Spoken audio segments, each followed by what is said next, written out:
بسم الله. وفيتي كيكة. هذه لهنا ايش عندنا الزبد والعطر.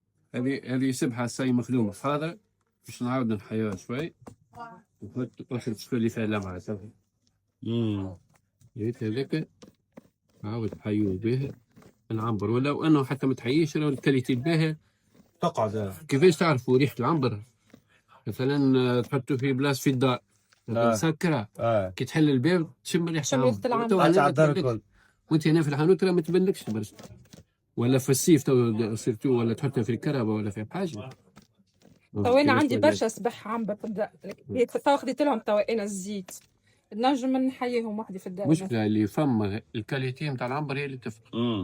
فما نوع راهو حتى الزيت صحيح يقعد نفس اما هذا الريحة يفها هو. كان شميتها الكعبة الشيحة من بكري هذه الشيحة هذه انت قلت فيهاش ريحة لكن هي ليه مش فيها ريحة؟ فيها ريحة اما ماهيش الواحد ماهيش ريحة العنبر اللي نعرفوها. لا يعني هي كي تحيا تخرج وقتها الريحة.